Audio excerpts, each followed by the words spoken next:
JP, can you talk about the kicking battle with Ryan coming out on top and also Keon Coleman as a punt returner? I know we've asked you about it before, but what put him ahead to win that competition? Yeah, so in terms of the kicking, I thought it was a really good competition. I thought both Ryan and Tyler, they competed well, in terms of how they approach it, but I thought they also competed well together in terms of the support, working together, trying to make each other better. So I thought the competition was good, and at the end of the day, Ryan was a little bit more consistent in terms of how we evaluated and what we're looking for in the charting and the team reps.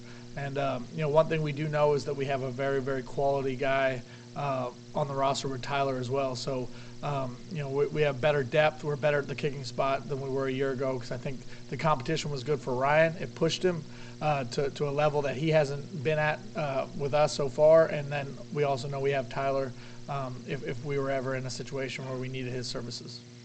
In terms of Keon, he was a guy obviously that was unknown to us in terms of the return game until the summer. And he's done a really, really great job. He tracks the ball well. He has great ability to judge the ball in the air. He's confident, and I think all those things together, along with his explosive playmaking ability, pushed us in that direction that he was the best suited for that punt return position. And then that kickoff returner, a couple different guys are mentioned. Looks like Trey and Deuce are probably at the top of that, though. I guess what have you seen from them? Because what kind of different skill sets do they bring respectively to that position? They're obviously a little bit different in terms of the running style. Deuce is extremely explosive. He has that ability to stick his foot in the ground and get vertical, and really has an opportunity to make big plays in the return game. Trey returns the ball like a running back would, except for he has elite top end speed. So I think they both bring a little bit different strengths to it. But we've been really pleased with the depth that we have in that spot, and I think that has a chance to be a really explosive unit for us. When it comes to kickoffs, was that a competition as well, or how do you guys evaluate that in particular? And was that, or like if you win one, or is it like two separate competitions? Two separate evaluations in terms of the kickoffs and field goals. Ryan did a good job for us a year ago on kickoffs, especially as we got into the season. I was pleased with him, and he had a really, really good fall camp. And I think and we kind of, without even discussing the part of Max Shimento when he had his opportunities to do kickoffs last year, was really good. So we have quality depth at the kickoff spot. I know from a rhythm standpoint, it's something that Ryan likes to do, to stay in kind of a game rhythm with his field goals and kickoffs. And he did a great job with it in the fall. So we're going to start that way and see where that takes us. Ryan obviously went through some ups and downs last year, and then you guys went out and brought in another kicker to challenge him. How did he handle all that, and what have you seen from him throughout the whole process? Ryan really, in my opinion, handled all of it, dating back to a year ago like a pro. He went through his struggles, especially early in the year. It never really affected his approach or his demeanor in terms of how he showed up to work every day. And it was probably best exemplified by the way he kicked in practice. We talked about it at length a year ago, that he was really solid throughout the course of the weeks. I thought, and then he came out of it towards the end of the season. I thought he really started to hit the ball well. And then to bring in the competition, he never missed a beat. I think he knew that was something that potentially would be coming, but he never let it faze him. I think those two have formed kind of a bond and relationship together. As a matter of fact, when I told them kind of where things were going to go this season, they did. They were together when it happened. So, I think that kind of relationship, that kind of camaraderie is good for both of them. But they also push each other to be the best that they could be. And so I think the competition was good for Ryan, and he's continued to show up and do a good job anytime he's been asked to do anything. This is kind of an existential question about that. There aren't many place kickers that have such good competition right behind them going into a season. How do you think Ryan will handle the fact that, if he goes into a little bit of a slump, you guys got a guy that you believe in that might come in and replace him if need be. And do you think it's good for him to have somebody like that on the roster? Well, I think it's good to have someone like that on the roster. I think at every position group you want that competition, that sense of urgency from each player. But I would go back and say this. I don't think anybody or anything would put more pressure on Ryan than what he already puts on himself. He's extremely competitive. He wants to do well. I don't think he's going to be real worried about who's behind him because I think he just wants to be successful just because that's how he's driven and that's how he's built.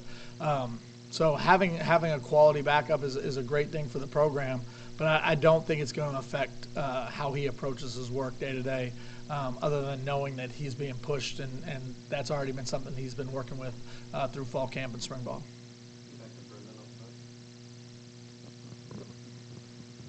You guys already knew what you had with Jared and Patrick Payton going into camp. How did some of the depth pieces or rotational guys kind of present and show out during camp? Do you leave camp with more confidence than you had going into it?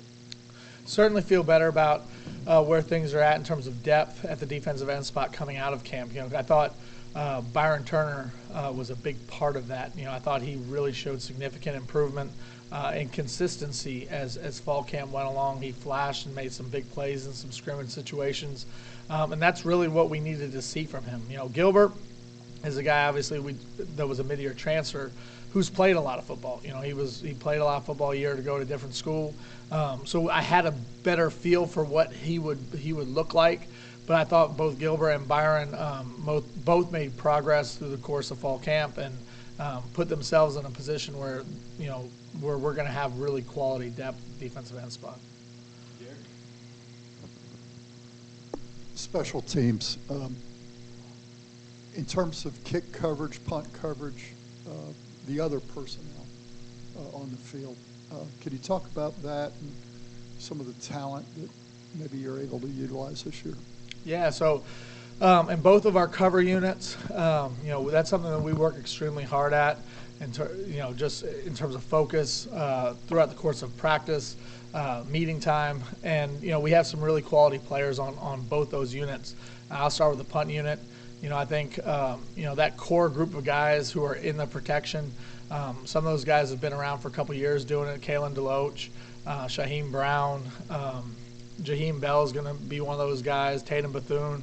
Our ends, Azaria Thomas, Jarian Jones. Guys who have been out there and taken a lot of reps for us at those spots and take a lot of pride in it. One of the things that the way Coach Norvell has structured this program is, special teams are a point of emphasis in everything we do. So when you are called upon to be on one of those units, and especially if you're a frontline guy, it's something our guys take pride in. So I think we do have a lot of really good frontline players on our punt cover unit, and the same could be said for our kickoff cover. Our kickoff cover we talk about as being an identity unit for the program, the mentality and how we cover kicks. And I think our guys have done a pretty good job throughout the course of fall camp. Obviously, we're going to have a chance to put it on display on Sunday night, but I really like where both cover units are right now. I don't know if I've ever asked this question before. Special teams coaches, how much do they impact what teams do? And the reason I ask is because LSU has a different special teams coach this year from last year. Do you expect anything different from what they did in terms of their approach? Well, I think every program is probably a little bit unique in terms of that. Each special teams coordinator is going to have kind of his style and his scheme in terms of what they do, but it's always going to be dictated in terms of what the head coach is comfortable with. Some head coaches are really involved in what's going on schematically on special teams. Others aren't. Every time we've played Coach Kelly's team, he's had the same special teams coordinator up until this year. So, I have a sense and a feel kind of what we could expect to see, but there's going to be some unknown with that. But in terms of our program, Coach Norvell is very involved in what we do on special teams. So, I would think there would be a lot of consistency in terms of how that would play out. So I think it's unique to each head coach and how much input and how much involvement they have in the special teams units. Anything else for JB? Kind of a bigger picture question, but Coach Fuller shared that he believes that he and Coach Norvell, this might be one of the better, maybe the best camps they've been around as a team. I know you guys progress throughout a year, but how much of a team and their performance is you kind of know in this part of the year, this is the preseason and what you've developed, and just how excited are you for what you guys have seen on the field in this last 20 practices? Well, I would echo their sentiments in terms of how good of a camp that I thought it was. And I think a lot of it has to do with just the maturity in which we handled our business. Guys showed up. They showed up to work every day. They played hard throughout. We track everything, right? So just the explosive movements, how hard guys practiced, all of that GPS monitoring that we do reflected the fact that guys were working. But it wasn't just what was happening on the field. It was also the way in which they approached the meeting room, the way they handled themselves within the building. There was just a very mature approach to the camp, and I thought the guys handled it really, really well, which gives us a chance to, going into game week, to be in the best position we possibly can be in.